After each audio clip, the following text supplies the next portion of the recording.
Hi friends, welcome to Veranda Race YouTube channel. ഞാൻ മാളവിക. അപ്പോൾ നമ്മൾ SSC CPO റാപ്പിഡ് ഫയർ സീരീസിന് ഡേ 17 വീഡിയോ ആണ് നോക്കാൻ പോകുന്നത്. ഇതുവരെയുള്ള വീഡിയോ എല്ലാവരും കണ്ടെന്ന് വിശ്വസിക്കുന്നു.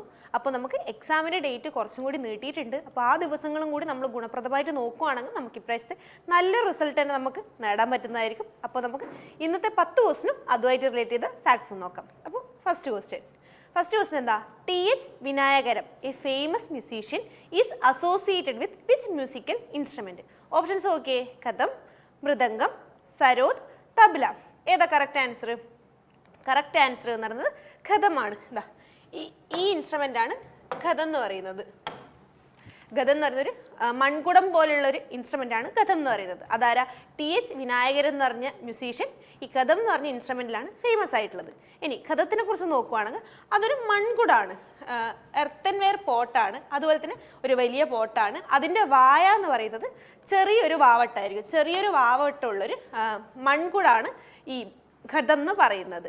പിന്നെ അത് എന്തിനാണ് യൂസ് ചെയ്യുന്നത് വെച്ചാൽ ഒരു പെർക്യൂഷൻ ഇൻസ്ട്രുമെൻ്റ് ആയിട്ടാണ് യൂസ് ചെയ്യുന്നത്. അതൊരു താളവാദ്യമായിട്ടാണ് ഈ ഖതം എന്ന് പറയുന്നത് ഇൻസ്ട്രുമെൻ്റ് യൂസ് ചെയ്യുന്നത്. അതുപോലെ തന്നെ ഇത് പണ്ട് കാലത്ത് തൊട്ടേ കണ്ടുവരുന്ന ഒരു ഇൻസ്ട്രുമെൻ്റ് ആണ് ഈ ഖതം എന്ന് പറയുന്നത്. പിന്നെ പറയുകയാണെങ്കിൽ ഇതിൻ്റെ പിച്ചിൽ ചേഞ്ച് വരുത്താൻ വേണ്ടി അവരെന്ത് ചെയ്യും വെച്ചാൽ വാട്ടർ അല്ലെങ്കിൽ പ്ലാസ്റ്റിസൈൻ ക്ലേ ഇത് യൂസ് ചെയ്തിട്ട് അത് കുറച്ച് എമൗണ്ട് അതിൽ യൂസ് ചെയ്യുമ്പോഴാണ് ഇതിൽ പിച്ചിൽ ചേഞ്ച് വരുത്താൻ പറ്റുന്നത്. ഇനി അടുത്ത ക്വസ്റ്റ്യൻ നോക്കുവാണെങ്കിൽ air transport was launched in India in the year 1911 between which two places? Options okay. Allahabad and Naini, Allahabad and Jaipur, Allahabad and Kanpur, Allahabad and Delhi. ഏതാ correct answer?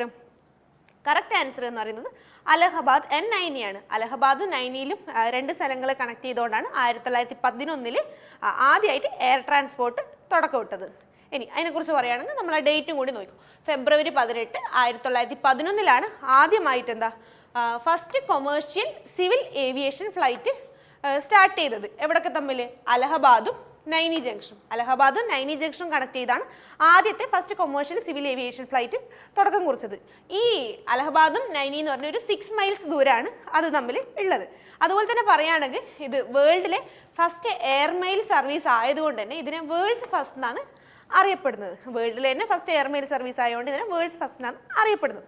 പിന്നെ പറയുകയാണെങ്കിൽ പിന്നെ വരുന്ന ഡിസംബറിൽ എന്ത് ചെയ്തു?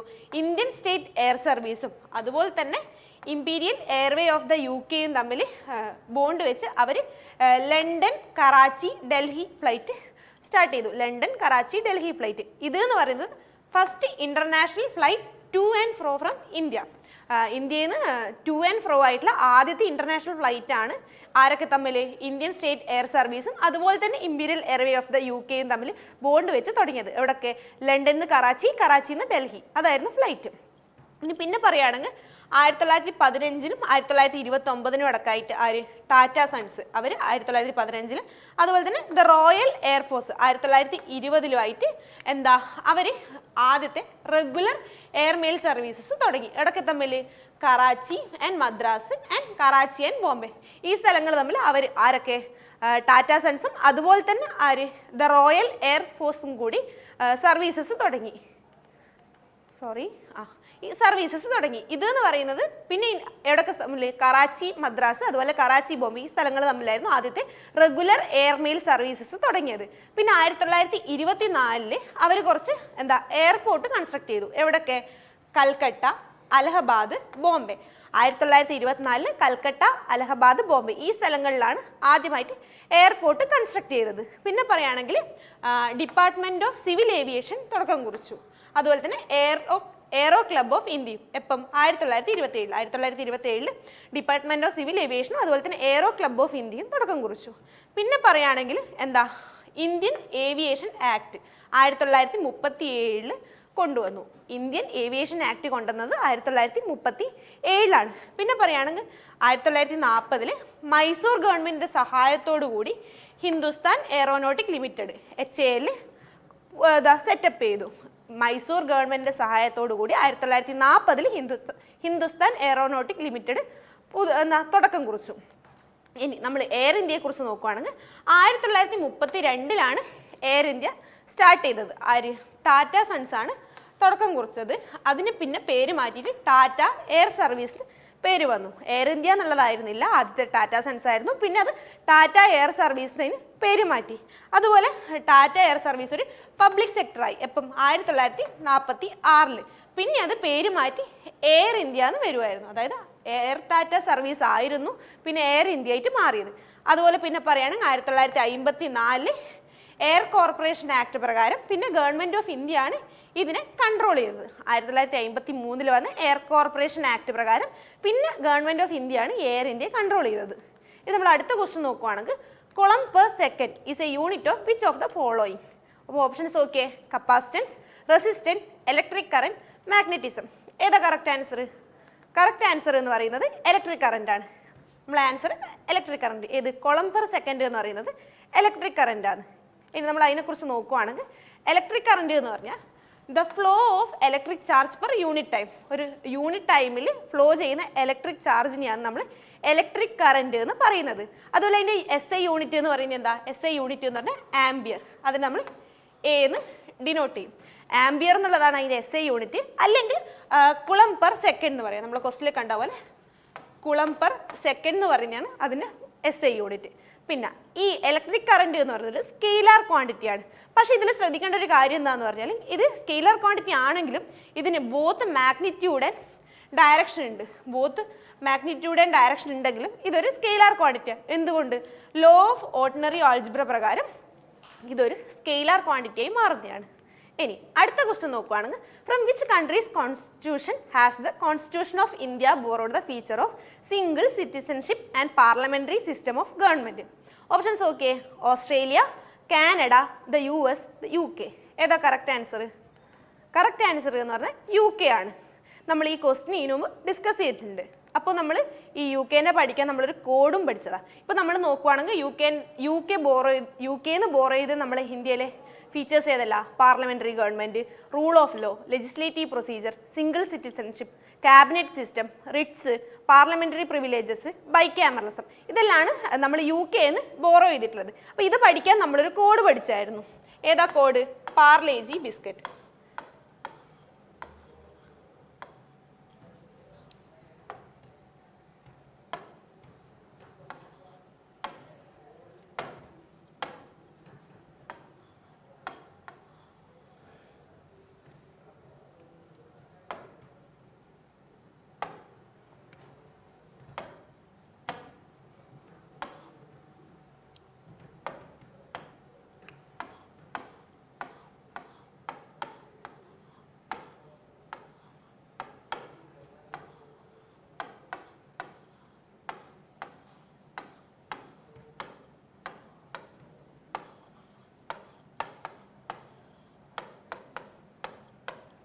പാർലേജി ബിസ്ക്കറ്റ് വെയിറ്റ് എന്നുള്ളതായിരുന്നു നമ്മൾ UK നമ്മൾ ബോറോ ചെയ്ത ഫീച്ചേഴ്സിനെ കുറിച്ച് പഠിക്കാൻ നമ്മളെടുത്ത കോഡ്. ഇനി ആ കോഡിൽ നോക്കുവാണെങ്കിൽ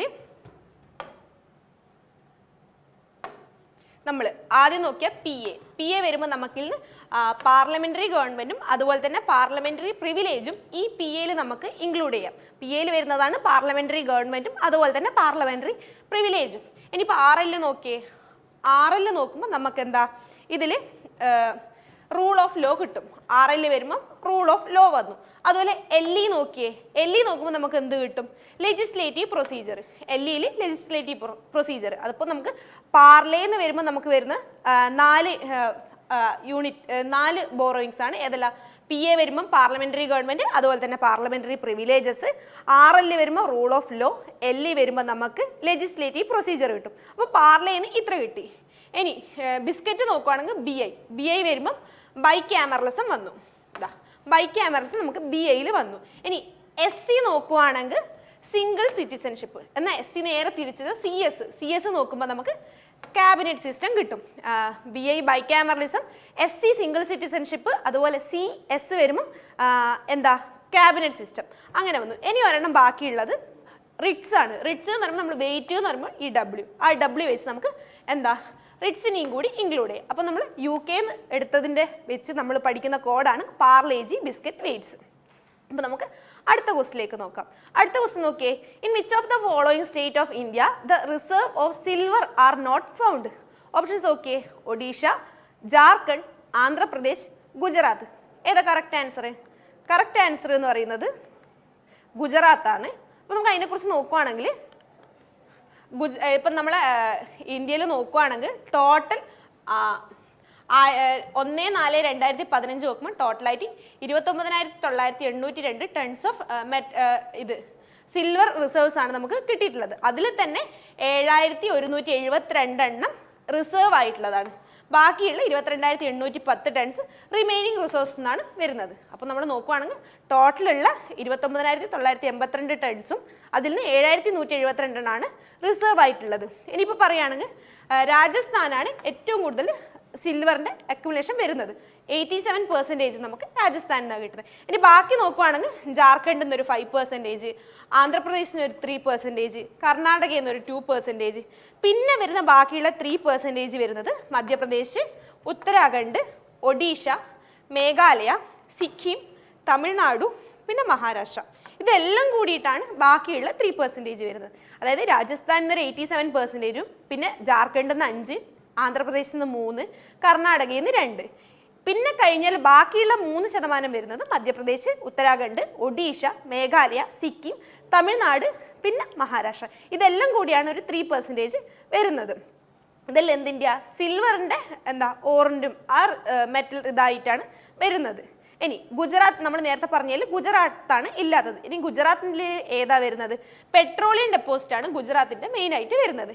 ഇനിയിപ്പം ഗുജറാത്തിൽ വരുന്ന ബാക്കിയുള്ള മിനറൽസ് നോക്കുവാണെങ്കിൽ natural gas, limestone, manganese, bauxite, china clay, fire clay, calcite, dolomite, fluorspar, gypsum, bentonite, quartz, silica sand, പിന്നെ സീറ്റലൈറ്റ്.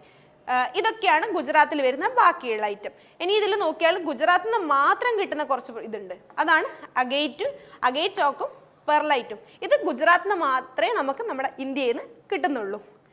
ഇനിയിപ്പോൾ നമ്മൾ സിൽവറിൻ്റെ നോക്കുകയാണെങ്കിൽ സിൽവർ എന്ന് പറഞ്ഞാൽ സിമ്പിൾ എന്താ? എ ജി എന്നാണ് സിൽവറിൻ്റെ സിമ്പിൾ വരുന്നത്. അതുപോലെ തന്നെ അറ്റോമിക് നമ്പർ 47. ഈ സിൽവർ എന്ന് പറഞ്ഞാൽ ഒരു ഗ്ലോസി, സോഫ്റ്റ്, വൈറ്റ് ട്രാൻസിഷൻ മെറ്റലാണ്. അതുപോലെ തന്നെ ഇലക്ട്രിക് കണ്ടക്ടിവിറ്റിയും തെർമൽ കണ്ടക്ടിവിറ്റിയും റിഫ്ലക്റ്റിവിറ്റിയും ബാക്കിയുള്ളതിനേക്കാൾ കുറച്ചും കൂടി ഹയർ ആയിട്ട് വരുന്നുണ്ട്. പിന്നെ പറയുകയാണെങ്കിൽ ഇതിൻ്റെ യൂസ് എന്ന് പറയുന്നത് ജ്വല്ലറി, പിന്നെ സിൽവർ ടേബിൾ വെയർ, പിന്നെ വരികയാണെങ്കിൽ dental alloys, solder and bracing alloy, electrical contacts, batteries, ഇതൊക്കെയാണ് സിൽവറിൻ്റെ നമുക്ക് യൂസസ് ആയിട്ട് എടുക്കാൻ പറ്റുന്നത്. നമ്മൾ വരാന്ത റേസിൻ്റെ 6 ലെവൽ പ്രാക്ടീസ് മെത്തേഡ് നോക്കുകയാണെങ്കിൽ വരാന്ത റേസിൽ ജോയിൻ ചെയ്യുന്ന ഏതൊരു കുട്ടിയും ഈ 6 ലെവൽ പ്രാക്ടീസ് മെത്തേഡിലൂടെയാണ് കടന്നു പോകുന്നത്. നമ്മൾ മെത്തേഡ് നോക്കുകയാണെങ്കിൽ ആദ്യം നമുക്ക് ബേസിക് ക്ലാസ്സസ് പ്രൊവൈഡ് ചെയ്യുന്നതായിരിക്കും. ബേസിക് ക്ലാസ്സസ് എന്ന് പറയുമ്പോൾ നമുക്ക് എക്സ്പേർട്ട് ഫാക്കൽറ്റി വന്നിട്ട് നമുക്ക് ഓരോ ബേസിക് ക്ലാസ്സസ് തരും. അതിൻ്റെ കൂടെ തന്നെ നമുക്ക് ബേസിക് സർക്കിൾസ് ഉണ്ടാവും. ബേസിക് സർക്കിൾസ് എന്ന് പറയുമ്പോൾ ഓരോ കുട്ടികളെ 5-6 ആളായിട്ടുള്ള ഗ്രൂപ്പായി ഇരുത്തി അവർക്ക് ബേസിക് മെറ്റീരിയൽസ് കൊടുക്കും. അവർക്ക് ഒരു മെൻറ്റർ സപ്പോർട്ടും പ്രൊവൈഡ് ചെയ്യുന്നതായിരിക്കും. അത് കഴിയുമ്പോൾ അവർക്കൊരു എലിജിബിലിറ്റി ടെസ്റ്റ് വെച്ചിട്ട് അവരെ എക്സ്ട്രീം സർക്കിൾസിലേക്ക് പാസ് ചെയ്യും. എക്സ്ട്രീം സർക്കിൾസിലും ഇവർ സർക്കിളായിട്ടായിരിക്കും ഇരിക്കുന്നുണ്ടാവും. വ്യത്യാസം എന്ന് പറയുമ്പോൾ കൊടുക്കുന്ന മെറ്റീരിയൽ കുറച്ചും കൂടി ഹയർ ലെവൽ മെറ്റീരിയലായിരിക്കും കൊടുക്കുന്നുണ്ടാവും. ഒരു മെയിൻസ് ലെവൽ മെറ്റീരിയലായിരിക്കും ഇവർക്ക് എക്സ്ട്രീം സർക്കിൾസിൽ കൊടുക്കുന്നുണ്ടാവുക. അത് കഴിയുമ്പോൾ ഇവർക്ക് സൂപ്പർ ബാച്ചസ് ഉണ്ട്. സൂപ്പർ ബാച്ചസ് എന്ന് പറയുമ്പോൾ എക്സാം ഓറിയൻറ്റഡ് ആണ് സൂപ്പർ ബാച്ചസ് വരുന്നത്. ഓരോ എക്സാമിൻ്റെ നോട്ടിഫിക്കേഷൻ വന്ന് 1-2 മാസത്തിന് മുമ്പായിട്ടായിരിക്കും സൂപ്പർ ബാച്ചസ് തുടങ്ങുന്നുണ്ടാവും. അത് കഴിഞ്ഞാൽ റിപ്പ് സെക്ഷൻ ഉണ്ട്. റിപ്പ് സെക്ഷൻ എന്ന് പറയുമ്പോൾ കണ്ടിന്യൂസ് ഓൺലൈൻ ടെസ്റ്റ് സീരീസ് ചെയ്ത് നമ്മുടെ സ്പീഡും കൺസിസ്റ്റൻസിയും വർദ്ധിപ്പിക്കുക എന്നാണ് റിപ്പ് സെക്ഷൻ കൊണ്ട് ഉദ്ദേശിക്കുന്നത്. അത് കഴിയുമ്പോൾ മോക്ക് ഇൻ്റർവ്യൂ സെക്ഷൻ ഉണ്ട്. മോക്ക് ഇൻ്റർവ്യൂ സെക്ഷൻ എന്ന് പറയുമ്പോൾ ഒരു എക്സ്പേർട്ട് പാനലിൻ്റെ കണ്ടീഷനിൽ ആ ഒരു എൻവയോൺമെൻറ്റിൽ നമ്മൾ ഇൻ്റർവ്യൂ അറ്റൻഡ് ചെയ്യും. അങ്ങനെ നമുക്ക് കുറച്ചും കൂടി ബെറ്റർ ആക്കുക എന്നുള്ളൊരു ആവശ്യം കൊണ്ടാണ് നമ്മൾ മോക്ക് ഇൻ്റർവ്യൂ സെക്ഷൻസ് കണ്ടക്ട് ചെയ്യുന്നത്. ഇനിയിപ്പോൾ നമ്മൾ വരാന്ത റേസിൽ ജോയിൻ ചെയ്യാനാണെങ്കിൽ ഓൺലൈൻ ബാച്ചസ് ഉണ്ട്, ഓഫ്ലൈൻ ബാച്ചസ് ഉണ്ട്. ഓൺലൈൻ ബാച്ചസിലാണെങ്കിലും റെഗുലർ ക്ലാസ്സസ് ഉണ്ട്. അതുപോലെ ഓഫ്ലൈൻ ആണെങ്കിൽ റെഗുലർ ബാച്ചസും ഉണ്ട്, അതുപോലെ വീക്കെൻഡ് ബാച്ചസും ഉണ്ട്. നമുക്ക് കോൺടാക്ട് ചെയ്യേണ്ട നമ്പറാണ് സ്ക്രീനിൽ കൊടുത്തിട്ടുള്ളത്. അപ്പോൾ നമുക്ക് അടുത്ത ക്വസ്റ്റിലേക്ക് പോവാം. അടുത്ത ക്വസ്റ്റൻ എന്താ? The first president of the all India Trade Union Congress was. ഏതാ ഓപ്ഷൻസ്? ഓക്കെ, സി രാജഗോപാലാചാരി, ലാലാ ലജ്പത് റായ്, ചന്ദ്രശേഖർ ആസാദ്, മോത്തിലാൽ നെഹ്റു. കറക്റ്റ് ആൻസർ ഏതാ? കറക്റ്റ് ആൻസർ എന്ന് പറയുന്നത് ലാലാ ലജ്പത് റായ് ആണ്. അപ്പോൾ അതിനെക്കുറിച്ച് നോക്കുവാണെങ്കിൽ all India Trade union AITUC അതെന്ന് പറയുന്നത് ഇന്ത്യയിലെ തന്നെയുള്ള ഒരു ഓൾഡസ്റ്റ് ട്രേഡ് യൂണിയൻ ഫെഡറേഷനാണ്. ഏത്? All India Trade Union Congress എന്ന് പറയുന്നത്. നമ്മളിപ്പോൾ പറഞ്ഞു അതിൻ്റെ ഫസ്റ്റ് പ്രസിഡന്റ് എന്ന് പറയുന്നത് ലാലാ ലജ്പത് റായ് ആയിരുന്നു. അതുപോലെ തന്നെ അത് ഫൗണ്ട് ചെയ്തത് 31 ഒക്ടോബർ 1920 1920 31 ഒക്ടോബറിനാണ് നമുക്ക് AITUC ഫൗണ്ട് ചെയ്തത്. അതിൻ്റെ ഫസ്റ്റ് പ്രസിഡന്റ് ലാലാ ലജ്പത് റായ്. പിന്നെ പറയുകയാണെങ്കിൽ ഇതൊരു കമ്മ്യൂണിസ്റ്റ് പാർട്ടി ഓഫ് ഇന്ത്യയുടെ അസോസിയേറ്റ് ചെയ്തായിട്ടാണ് All India Trade Union Congress start ചെയ്തിട്ടുള്ളത്. പിന്നെ ഇവരെ എയിം എന്ന് പറയുന്നത് എന്താ, വർക്ക് ചെയ്യുന്ന ലേബേഴ്സിന് കുറച്ചും കൂടി ഫിസിക്കലി ആയാലും എക്കണോമിക്കലി ആയാലും കുറച്ചും കൂടി സപ്പോർട്ട് കിട്ടുക, അവർ ആ ഒരു എയിം വെച്ചിട്ടാണ് ഇവർ ഈ AITUC സ്റ്റാർട്ട് ചെയ്തിട്ടുള്ളത്. പിന്നെ ഇവരെ ഒബ്ജക്റ്റീവ്സ് എന്ന് പറയുന്നത് എന്താ, നേരത്തെ പറഞ്ഞ പോലെ തന്നെ എക്കണോമിക്കായിട്ട് അവരെ ഹെൽപ്പ് ചെയ്യുക, അതുപോലെ തന്നെ അവർക്ക് വർക്കേഴ്സിന് ബെറ്റർ വർക്കിംഗ് കണ്ടീഷൻ പ്രൊവൈഡ് ചെയ്യുക, അതുപോലെ തന്നെ secure bonuses for the workers from the profit of the enterprise or organise, അതിന് അവർക്ക് ബോണസ് കിട്ടാനും അവരെ സഹായിക്കും. അതൊക്കെയായിരുന്നു അവരെ ഒബ്ജക്റ്റീവ്സ് വരുന്നത്. ഇനി നമ്മൾ 7th ക്വസ്റ്റ്യൻ നോക്കുകയാണെങ്കിൽ Lakshmipriya Mohapatra was associated with which of the following classical dances of India? Options okay, Sattriya, Kathakali, Odissi, Kuchipudi. ഏതാ കറക്റ്റ് ആൻസർ? കറക്റ്റ് ആൻസർ എന്ന് പറയുന്നത് ഒഡീസിയാണ്. ലക്ഷ്മിപ്രിയ മോഹപത്ര ഒരു ഒഡീസി ഡാൻസറാണ്. ഇനി അവരെക്കുറിച്ച് നോക്കുകയാണെങ്കിൽ നമ്മൾ പറഞ്ഞു അവരൊരു ഒഡീസി ഡാൻസ് ഫോമിൽ എക്സ്പേർട്ട് ആയിട്ടുള്ള ഒരാളായിരുന്നു. അതുപോലെ അവർ കേളുചരൺ മോഹപത്രയുടെ വൈഫായിരുന്നു. അവർ എന്ന് പറയുന്നത് ഫേമസ് ഡാൻസറായ കേളുചരൺ മോഹപത്രയുടെ വൈഫായിരുന്നു. പിന്നെ അവരുടെ ചെറിയ പ്രായത്തിൽ തന്നെ ഒരു 1947 അവരുടെ ഡാൻസിങ് കരിയർ സ്റ്റാർട്ട് ചെയ്തിട്ടുണ്ട്. ഇനി നമ്മൾ അടുത്ത ക്വസ്റ്റ്യൻ നോക്കുകയാണെങ്കിൽ which of the following articles of constitution gives the right to a candidate belonging to any caste to apply for any of the public employment opportunities? Options okay, article 16(2), article 17(2), article 18(2), article 15(2). ഏതാ correct answer? Correct answer എന്ന് പറഞ്ഞാൽ article 15(2) ആണ്. അപ്പോൾ അതിനെക്കുറിച്ച് നോക്കുകയാണെങ്കിൽ article 16(2) in the constitution of India 1949 എന്താ പറയുന്നത്, ഏതൊരു വ്യക്തി ആയിക്കോട്ടെ അവരുടെ caste, sex, race, descent, place of birth ഇതൊന്നും നോക്കാണ്ട് നമുക്ക് ഒരു എന്താ എംപ്ലോയ്മെൻറ്റിനുള്ള സ്റ്റേറ്റിൻ്റെ അണ്ടറിലുള്ള എംപ്ലോയ്മെൻറ്റിന് വേണ്ടി നമുക്ക് അപ്ലൈ ചെയ്യാം. അതിന് നമ്മൾ കേപ്പബിൾ ആണ് എന്നുള്ളതാണ് ആർട്ടിക്കിൾ 16(2) ഓഫ് ഇന്ത്യൻ കോൺസ്റ്റിറ്റ്യൂഷൻ 1949 പറയുന്നത്. ഇനി ആർട്ടിക്കിൾ 17, 18, 15 നോക്കിയാൽ ആർട്ടിക്കിൾ 17 എന്ന് പറയുന്നത് അബോളിഷൻ ഓഫ് അൺടച്ചബിലിറ്റി ആണ്. അതുപോലെ 18 എന്ന് പറയുന്നത് അബോളിഷൻ ഓഫ് ടൈറ്റിൽസ്, 15 എന്ന് പറയുന്നത് prohibited discrimination of 5 grounds of religion, race, caste, sex or place of birth. നമ്മുടെ ഡിസ്ക്രിമിനേഷൻ ഏത് തരത്തിൽ, റിലീജിയൻ്റെ, race, caste, sex, place of birth ഇതിൻ്റെ ഒന്നിൻ്റെയും പേരിൽ നമുക്ക് സിറ്റിസൻസിനെ ഡിസ്ക്രിമിനേഷൻ ചെയ്യാൻ പാടില്ല എന്നുള്ളതാണ് ആർട്ടിക്കിൾ 15 പറയുന്നത്. നമ്മൾ 9th ക്വസ്റ്റ്യൻ നോക്കുകയാണെങ്കിൽ Cycas is an example of which of the following phylum? Options okay, pteridophyta, angiosperms, gymnosperms, Bryophyta. ഏതാ കറക്റ്റ് ആൻസർ? കറക്റ്റ് ആൻസർ എന്ന് പറയുന്നത് ജിംനോസ്പോംസ് ആണ്. അപ്പോൾ അതിനെക്കുറിച്ച് നോക്കുകയാണെങ്കിൽ ഈ സൈക്കസ് എന്ന് പറയുന്നൊരു ഹെട്രോസ്പോറസ് ആണ്. ഹെട്രോസ്പോറസ് എന്ന് പറഞ്ഞാൽ നമുക്കറിയാം അത് 2 ടൈപ്പ് ഓഫ് സ്പോർസ് പ്രൊഡ്യൂസ് ചെയ്യും. അപ്പോൾ സൈക്കസ് ഒരു ഹെട്രോസ്പോറസ് തന്നെ ആയതുകൊണ്ട് അതിൻ്റെ രണ്ട് തരത്തിലുള്ള സ്പോർസ് എന്ന് പറയുന്നത് ഹാപ്ലോയിഡ് മൈക്രോസ്പോർസും അതുപോലെ തന്നെ മെഗാസ്പോർസും. സൈക്കസ് ഹെട്രോസ്പോർസ് ആണ്, അവർ പ്രൊഡ്യൂസ് ചെയ്യുന്ന 2 സ്പോർസ് എന്ന് പറയുന്നത് ഹാപ്ലോയിഡ് മൈക്രോസ്പോർസും അതുപോലെ തന്നെ മെഗാസ്പോർസും ആണ്. ഇതെന്ത് ചെയ്യുക വെച്ചാൽ സ്പൊറാഞ്ചിയൻ്റെ അകത്ത് വെച്ചിട്ടാണ് ഇത് പ്രൊഡ്യൂസ് ചെയ്യുന്നത്. അതുപോലെ തന്നെ അത് സ്പോറോഫിൽസിലാണ് ബോൺ ചെയ്തത്. എന്നിട്ട് എന്ത് ചെയ്തു, ഇതൊരു ആക്സിസിൽ സ്പൈറലി ചുറ്റിക്കിടക്കും. എന്നിട്ട് അതിന് സ്ട്രോബില ഓർ കോൺസ്, അങ്ങനെയാണ് ആ ചുറ്റിക്കിടക്കുന്നത് അതിന് പറയുന്നത്, സ്ട്രോബില ഓർ കോൺസ്. പിന്നെ ഇത് പറയുകയാണെങ്കിൽ ഫെർട്ടിലൈസേഷൻ അത് സൈഗോട്ട് ഫോം ചെയ്യും. ഈ ഡിപ്ലോയിഡ് സൈഗോട്ട് പിന്നീട് അത് എംബ്രയോ ആയി മാറും. പിന്നെ ഈ എംബ്രയോ എന്ന് പറയുന്നത് ഒരു 2 കോട്ടിലിഡർ ആയിരിക്കും എംബ്രയോയിൽ പ്രസൻ്റ് ആയിട്ടുണ്ടാവുക. ഇനി നമ്മൾ ജിംനോസ്പോംസിനെ കുറിച്ച് നോക്കുകയാണെങ്കിൽ ഈ ജിംനോസ്പോംസിനുള്ള ഒരു പ്രത്യേകത വെച്ചാൽ അത് ഫെർട്ടിലൈസേഷന് മുമ്പ് ആയിക്കോട്ടെ ശേഷം ആയിക്കോട്ടെ, ബിഫോർ ഫെർട്ടിലൈസേഷനോ ആഫ്റ്റർ ഫെർട്ടിലൈസേഷനോ, ഈ ഓവ്യൂൾസ് എന്ന് പറയുന്നത് എൻക്ലോസ് ചെയ്യപ്പെട്ടിട്ടായിരിക്കില്ല കിടക്കുന്നത്. ഏത് ഓവറി വാളുമായിട്ട് എൻക്ലോസ് ചെയ്തിട്ടായിരിക്കില്ല ഓവ്യൂൾസ് കിടക്കുന്നത്. അത് എക്സ്പോസ്ഡ് ആയിരിക്കും, എപ്പോഴും എക്സ്പോസ്ഡ് ആയിട്ടായിരിക്കും ഈ ജിംനോസ്പോംസിൻ്റെ ഓവ്യൂൾസ് കിടക്കുന്നത്. ഇനി ഈ ജിംനോസ്പോംസ് പറയുകയാണെങ്കിൽ അത് മീഡിയം സൈസ്ഡ് ട്രീസ് അല്ലെങ്കിൽ ടോൾ ട്രീസ് അല്ലെങ്കിൽ ഷബ്സ്, ഈ തരത്തിലാണ് ജിംനോസ്പോംസിനെ നമുക്ക് കാണാൻ പറ്റുന്നത്. അതുപോലെ ജിംനോസ്പോംസിനെ 2ആയിട്ട് ക്ലാസിഫൈ ചെയ്തിട്ടുണ്ട്. ഒന്നെന്ന് പറയുന്നത് സൈക്കോഡോഫൈറ്റിയും അതുപോലെ തന്നെ കോണിഫറോഫൈറ്റിയാണ് 2 തരത്തിലുള്ള ക്ലാസിഫിക്കേഷൻ. ജിംനോസ്പോംസിൻ്റെ 2 തരത്തിലുള്ള ക്ലാസിഫിക്കേഷനാണ് സൈക്കഡോഫൈറ്റിയും അതുപോലെ തന്നെ കോണിഫറോഫൈറ്റിയും. നമ്മൾ അടുത്ത ക്വസ്റ്റ്യൻ നോക്കുവാണെങ്കിൽ ഇന്നത്തെ ലാസ്റ്റ് ക്വസ്റ്റ്യൻ ആണ്, in which year did Ambedkar start A temple entry movement? Options okay, 1931, 1927, 1925, 1938. ഏതാ കറക്റ്റ് ആൻസർ? കറക്റ്റ് ആൻസർ എന്ന് പറഞ്ഞാൽ 1927 ആണ്. അപ്പോൾ നമ്മൾ അതിനെക്കുറിച്ച് നോക്കുകയാണെങ്കിൽ 1927 ഡോക്ടർ ഭീം റാവു അംബേദ്കർ, അതായത് BR അംബേദ്കർ ആണ് ടെമ്പിൾ എൻട്രി മൂവ്മെൻറ്റ് സ്റ്റാർട്ട് ചെയ്തിട്ടുള്ളത്. അതുപോലെ തന്നെ എന്തിനു വേണ്ടിയിട്ടായിരുന്നു ടെമ്പിൾ എൻട്രി മൂവ്മെൻറ്റ് സ്റ്റാർട്ട് ചെയ്തത്? താഴ്ന്ന ജാതിയിലുള്ള ആളുകളെ നമ്മൾ അമ്പലത്തിലേക്ക് കയറ്റണം എന്ന് പറഞ്ഞുകൊണ്ടാണ് ഈ ടെമ്പിൾ എൻട്രി മൂവ്മെൻറ്റ് സ്റ്റാർട്ട് ചെയ്തത്. Allow lower caste people to enter temples. പണ്ട് കാലത്ത് ജാതി പ്രശ്നങ്ങൾ ഉണ്ടായത് കൊണ്ട് തന്നെ താഴ്ന്ന ജാതിക്കാരെ വളരെ മോശമായ രീതിയിലായിരുന്നു ട്രീറ്റ് ചെയ്തിട്ടുണ്ടായത്. അപ്പോൾ ഇതിനെതിരെയൊക്കെ ആയിരുന്നു 1927 ടെമ്പിൾ എൻട്രി മൂവ്മെൻറ്റ് കൊണ്ടുവന്നത്. അപ്പോൾ ഇതിന് മെയിനായിട്ട് പാർട്ടിസിപ്പേറ്റ് ചെയ്ത കാസ്റ്റ് ഗ്രൂപ്പ് എന്ന് പറയുന്നത് മഹർ കാസ്റ്റ് ആണ്. മഹർ കാസ്റ്റ് ഉള്ളവരായിരുന്നു ഈ ടെമ്പിൾ എൻട്രി മൂവ്മെൻറ്റിന് വേണ്ടി മുൻനിരയിൽ നിന്ന് പാർട്ടിസിപ്പേറ്റ് ചെയ്തത്. പിന്നെ പറയുകയാണെങ്കിൽ 1927 1935 ഇടയ്ക്ക് 3 ടെമ്പിൾ എൻട്രി മൂവ്മെൻറ്റ്സ് ആണ് നടന്നിട്ടുള്ളത്. അതാര്? BR അംബേദ്കർ ലീഡ് ചെയ്തിട്ട് 3 ടെമ്പിൾ എൻട്രി മൂവ്മെൻറ്റ്സ് ആണ് നടന്നിട്ടുള്ളത്. ഏതൊക്കെ വർഷത്തിനിടക്ക്? 1927 1935 ഇടക്കായിട്ട്. ഇനി നമ്മൾ ബാക്കി നോക്കുവാണെങ്കിൽ ഇതിൻ്റെ ഒബ്ജക്റ്റീവ് എന്ന് പറയുന്നത് എന്താ?